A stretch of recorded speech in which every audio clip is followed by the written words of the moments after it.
पहले आप सिर्फ आरजेडी और नीतीश कुमार पर ज्यादा हमला करते थे, कांग्रेस पर भी हमलावर थे, लेकिन अब रिसेंटली आपने बीजेपी और नरेंद्र मोदी को अपने निशाने पर लिया है। मैं जितनी बात मोदी जी के बारे में पहले कह रहा था उतनी बात आज भी कह रहा हूं। मैं मोदी जी पर कोई व्यक्तिगत टीका टिप्पणी नहीं कर रहा हूं। मैं हिंदू मुसलमान की बात नहीं कर रहा हूं। मैं मंदिर मस्जिद की बात नहीं कर रहा हूं। मैं हर सभा में लोगों से पूछता हूं कि अगर वोट बिहार का है तो फैक्ट्री बिहार में लगना चाहिए कि गुजरात में लगना चाहिए। लोग बताते हैं कि नहीं भैया, वोट हम लोग का है तो फैक्ट्री तो यहां लगना चाहिए। और फिर मैं पूछता हूं, अच्छा भाई, सभा में जितने लोग बीजेपी को वोट दिए हो, ये बताओ कि 15 साल में मोदी जी ने फैक्ट्री कहां लगाया? बिहार में लगाया है ज्यादा फैक्ट्री कि गुजरात में? तो लोग खुद ही कहते हैं गुजरात में।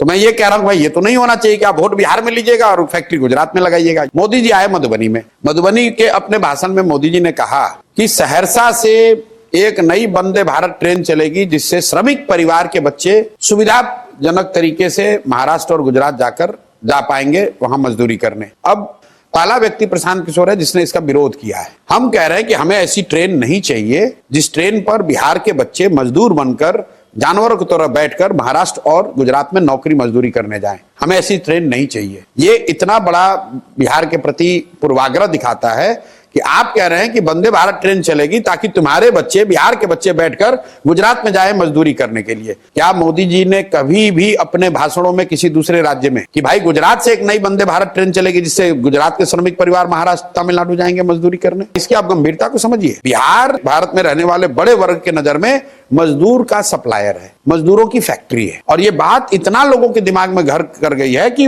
वंदे भारत का इनॉग्रेशन करते समय या घोषणा करते समय प्रधानमंत्री भी यही कह रहे हैं। मोदी जी का भाषण सुनिए गुजरात में। मोदी जी गुजरात में गए, उन्होंने कहा जब गुजरात 2035 में 75 साल का हो तो मैं चाहता हूं कि गुजरात की अभी से प्लानिंग हो कि वहां शिक्षा कैसे होगी, वहां इंडस्ट्री कितना होगा, वहां इनकम कितना होगा, गुजरात में कल्चर की स्थिति क्या होगी।